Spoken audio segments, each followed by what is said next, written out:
Okay. I'll tell you what happened to my in-laws. Honestly, I wish I had better news, but here we are. I'm sorry it took me so long. I wanted to collect my thoughts. I actually have notes written down here so I don't forget any points. I don't have my light on. What kind of content creator am I? Ready? Watch the magic of show business. Oh, is that better? A lot of people could tell from my Instagram story content the day of that I was feeling pretty defeated. So I wanted to give it a couple of days, make sure I still felt the way that I felt that same day before I did my debrief. This is gonna be a pretty general debrief for the very deep dive, nuanced feelings about analyzing how I'm feeling about each specific thing. I did a Q&A for my subscribers only on Instagram. It's only $1 a month before anyone gets their panties in a twist. I just find that 99 cents a month keeps the trolls away. So that's where I'm comfortable doing that. But today will be the overall debrief. And still a fair bit of detail. Like I said, it didn't go great. No one spoke to me. No one spoke to me outside of the people I expected to speak to me.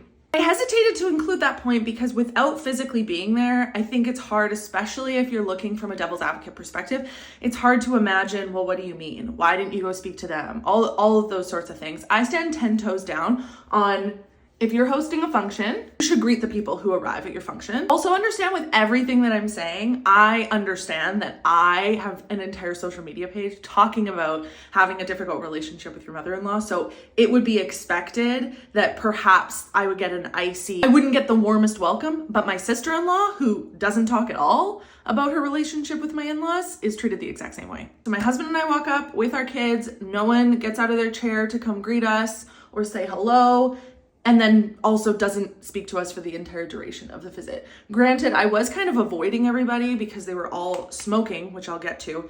And so I just kind of wanted to steer clear of that. But regardless, there was many opportunities for one of my husband's aunts, one of my mother-in-law's cousins, a friend to come over and say hello to us. And the only people who did are people who I know where they stand on the particular topic. And so they came up to us. But my point is, for everyone who says relationships are a two-way street, there was no one building a bridge. My reflection on it is if they don't want to, that's fine. Again, I'm realizing what my social media page is about for sure.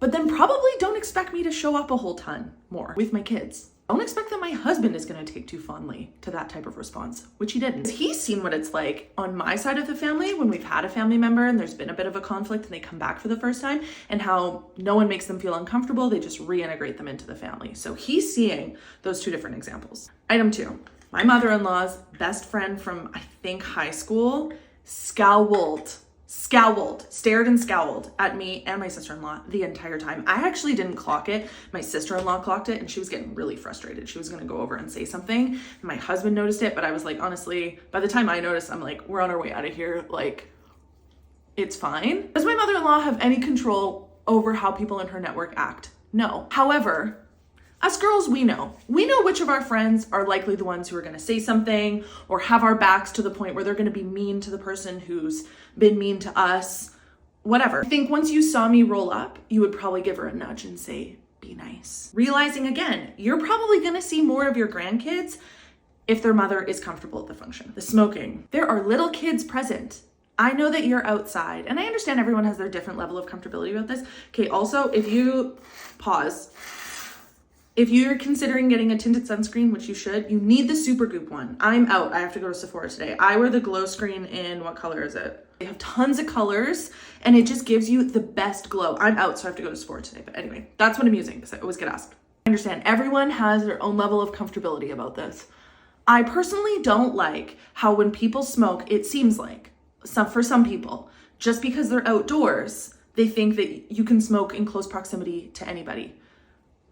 Even though it's not windy at all, like I'm eating my food and I can smell you smoking. Furthermore, my children are trying to eat dinner and people at the function, their grandparents, are smoking. Like, no. And so I understand what people are gonna say. Oh, well, why didn't you say something? Or why didn't you leave? The purpose of the function, like the toast and the celebration of the anniversary, hasn't happened yet. So I'm trying to get through it. And that's the point that I think a lot of daughters-in-law would love everyone to understand, is I'm trying to not sweat the small stuff here. I personally don't feel like smoking around my children is that small of a thing if you're not a smoker yourself, but anyway. Yeah, so that was so gross and annoying. That's an example of something that people would set a boundary around, where they would say, okay, we're gonna come, but people can't smoke around the kids. conflict. Oh, well, we never had an issue with whatever. And my husband's gone down that road before, and he's just like, it never leads to anywhere productive. So I'm just not gonna bring my kids to outdoor functions anymore. People in that group don't smoke indoors, so if it was an indoor function, like over winter time, maybe it wouldn't be that bad. No one interacted with my kids in any meaningful capacity, aside from wanting to take a photo with them, which I'll get to, and like a general hello conversation at the beginning. No one interacted with my kids. And so again, I hear what people are gonna say. Oh, well, don't they just wanna run around with their cousins? Like, yes, but you don't at any point wanna like get up out of your lawn chair and go see what the kids are up to and like enjoy their company. And no, the kids weren't spending time where the adults were spending time because there was nothing for the kids to do where the adults were. It was just a lawn chair circle of people smoking, as I mentioned. But that's frustrating to me. My kids aren't just some trophy that you need to check a box and say, oh, they came to my celebration, or oh, I got a photo with them at this function. No, like my kids are people that you should want to build relationships with. I understand every single relationship is different, but when you juxtapose that experience to how the adults interact with my children when we go to my side of the family, or honestly, even when we've gone to like other friends' kids' birthday parties and there's family members there, like it's just such a stark difference. The only word I can use to describe it really is like old school. With photos. So at one point, my daughter is sitting in a lawn chair. She's eating her dinner, finishing up her dinner. My husband and I are sitting right there, and my son is nearby. My husband's aunt comes over, doesn't say anything to me and my husband. Remember, she hasn't spoken to us, and just taps my daughter on the shoulder and says, Cameron, it's time to come take a picture with Grandma and Grandpa now. My husband interjects quickly and says, Cameron, you only need to take a photo if you want to take a photo. So she said, are my cousins in the photo? And she said, yes. So then Cameron said, okay, I'll be in the photo. But that like annoyed the heck out of me. I also feel like as I'm listing all these things out, people who want to look for holes in my story, which I've really never shared before, you're gonna find them. You're gonna find them. You know what I mean? But the people who get it, the people who get that it often isn't a function where someone comes up to you and slaps you across the face and calls you a stupid swear word name, like more often than not, it's this like these layers of exclusion or lacking common sense or just like overall apathy towards you and your presence and your existence, in addition with usually some like overt overstepping that leads to, anyway, I'll continue. So it's time for this photo. My son was not having it. I don't know, maybe he wasn't having it because every adult other than my in-laws, like as in my husband's parents, every other adult is standing in front of them with their iPhone taking a picture. Like, have y'all never heard of airdrop? Do you like when 15 people, like, I understand empathy is a challenging concept for many, but if you're a 3-year-old looking at a sea of strangers with their phones up, do you think that that's something that would make you feel comfortable? But for me, my sister-in-law and I are watching this. And again, if we had any sort of semblance of a relationship with these people, I would help you get your photo. I would have said, hey, why don't I take the photo and then I can send it to everybody? Because then it would have been me taking the photo and my son would have been a lot more comfortable. But instead it's like, I'm not exaggerating, 15 adults in their iPhones that he's never seen before, or if he has, he wouldn't remember. Anyway, so my son is not in the photo. I haven't seen the photo actually. I was hopeful it was gonna be fine. But yeah, my overall, like I said, it was fine. No one cussed me out. There was no big confrontation.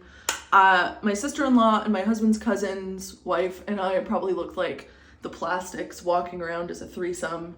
And then we were parenting in between. We just sort of kept to ourselves. But again, my sister-in-law has really bad asthma. So if I wanted to spend time with her, which I did, she can't sit in a circle of smoking people. I would prefer not to, but she seriously can't. So we were just keeping to ourselves and it was fine. Hopefully it was gonna be better. I stand on business that if you wanna be treated like the matriarch of a family, you need to act like the matriarch of the family. Our takeaways are, from what I observed, my husband is completely under-resourced if I wasn't there because there's no one who's like helping my husband parent or helping my husband care for the kids. So it was one thing when I was choosing not to go for the sake of my mental health. It's another when my kids are going somewhere where I feel unwelcome. I'm fine with my kids going somewhere if I'm choosing not to be there. I'm not fine with my kids going somewhere that I'm clearly unwelcome. Yeah, so my husband and I talked about if he does go back to a gathering, he would go with one kid, but not both. His suggestion, not mine, but I completely agree. Anyway, that's the debrief you all have been waiting for. I don't know if it disappoints you. It was just my real life. Either way, I'm glad that I shared. It seems like it was very relatable to a lot of people that I was going for the first time and how I was feeling about it. So I'm happy to do more content like this in the future, make more longer form YouTube videos. Let me know in the comments what you want to see. Have a great day.